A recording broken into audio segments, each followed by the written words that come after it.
Welcome to the State of Tech, the European edition, Friday, May 15th, 2026.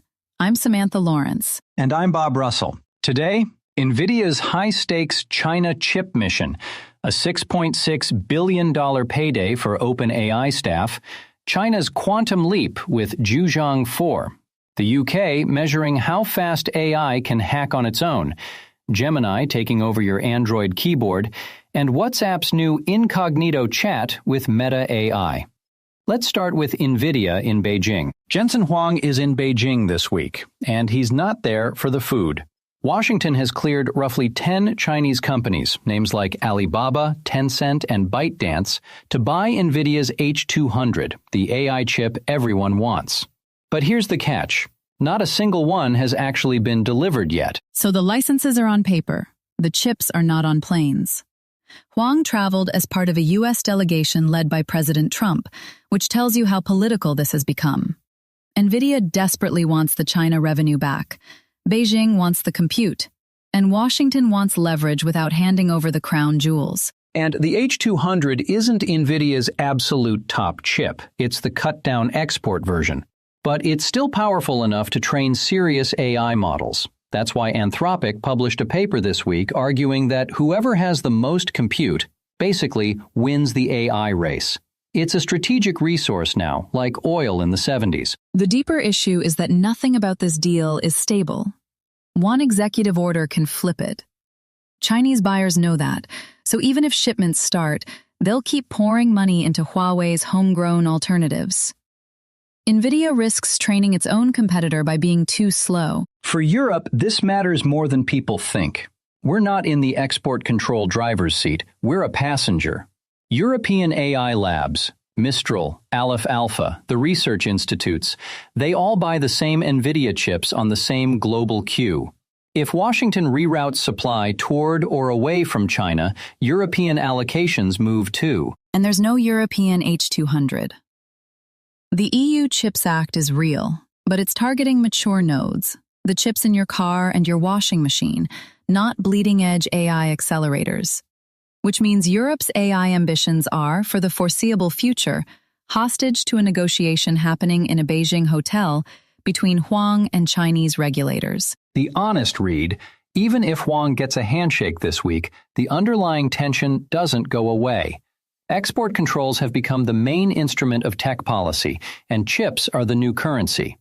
Expect more of these dramatic trips, and more delays. Onto a very different kind of chip count, dollars.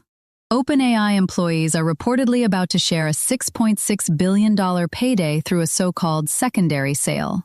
That means staff sell existing shares to new investors.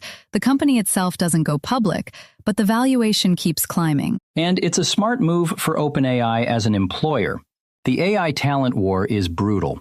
Anthropic, Google DeepMind, Meta, they're all dangling huge packages. By letting your engineers actually convert paper wealth into a house or a pension, you give them a reason to stay rather than jump ship. But you have to ask, who's buying? Investors are stepping in at a valuation that, last we heard, was deep into the hundreds of billions.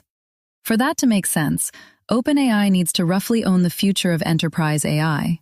Any serious slip, technical, regulatory, or competitive, and the maths gets ugly fast. And this is where the question of whether the AI sector is still being priced sensibly comes in. We're seeing valuations that, in any other cycle, would trigger alarm bells. The argument from believers is that AI is genuinely different. The productivity gains are real. The argument from skeptics is that's what people said in 1999. For European pension funds and sovereign wealth funds, some of which are reportedly in these rounds via intermediaries, that's the uncomfortable bit. European savers may be quietly exposed to the most concentrated bet in tech history, without ever clicking buy. And for European AI startups, this sets the salary bar at a level they simply cannot match. If your best machine learning engineer can fly to San Francisco and cash a life-changing check within 2 years, retention in Paris or Munich becomes very hard. Bottom line, OpenAI gets to keep its team. investors double down, and the rest of us find out later whether the price tag was visionary or vertigo. Quick interruption. If you listen to The State of Tech regularly, hit that like button and subscribe. That way, you'll never miss an episode. Okay, moving on. Chinese scientists at the University of Science and Technology of China have unveiled Jiuzhang 4.0, a quantum computing prototype that uses light particles, photons, to do calculations. They ran a very specific maths problem and claim a speedup of 10 to the power 54 over the world's best classical supercomputer. That number is so large it stops being meaningful. Important caveat. This is one narrow benchmark called Gaussian boson sampling. It's not the same as running your spreadsheet faster or cracking encryption tomorrow. But the engineering jump is real. They're manipulating up to 3,000 photons at once. The previous version handled far fewer. And it's a clear signal in the quantum race. The US has IBM and Google focused on a different approach, using superconducting circuits.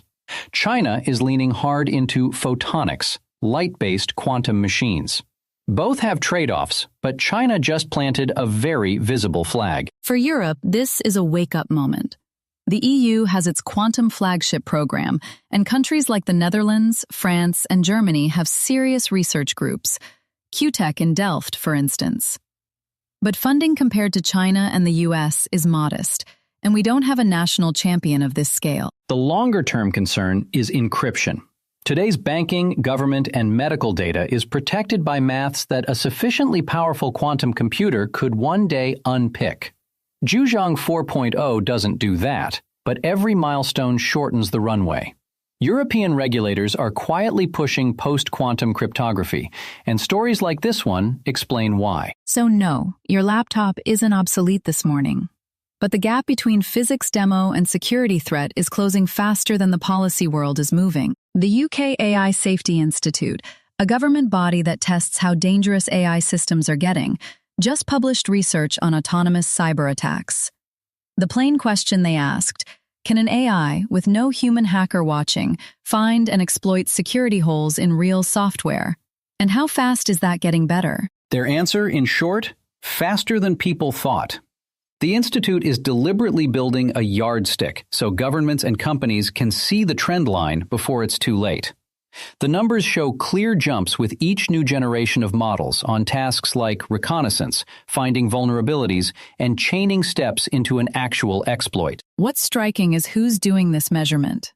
It's not the AI makers themselves grading their own homework. It's a national body. That matters because if you let labs publish only the capabilities they're comfortable with, you get a sanitized picture. AISI is essentially saying, we'll be the referee. And the asymmetry is the scary part. Attackers only need one working exploit. Defenders need to patch everything.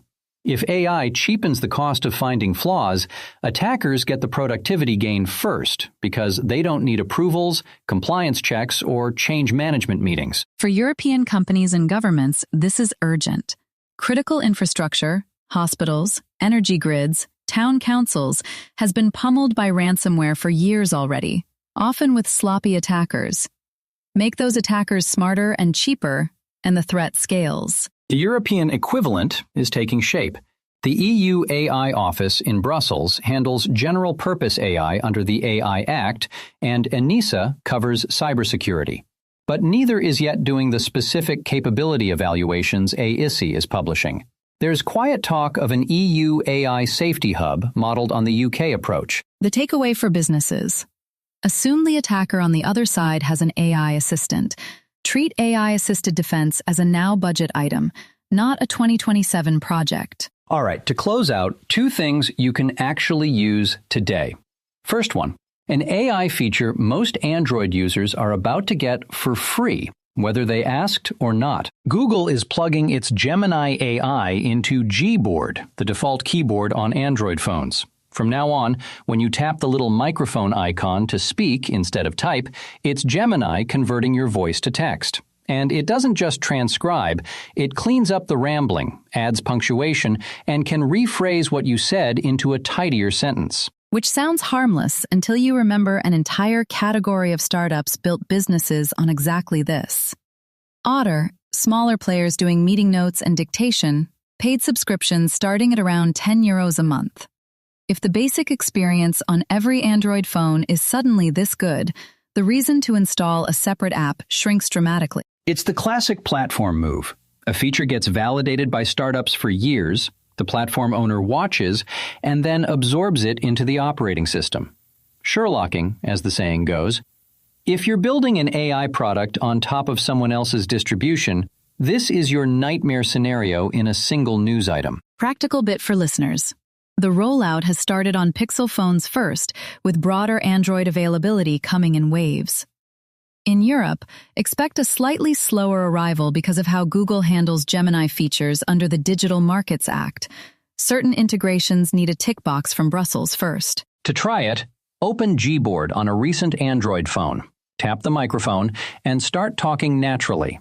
The cleanup happens automatically. You can dictate an email, a WhatsApp message, even a longer note. It's genuinely useful, especially in the car or while walking. One thing to keep in mind, dictation goes through Google's servers for the AI tidy-up. If you're handling sensitive client information, that's worth knowing.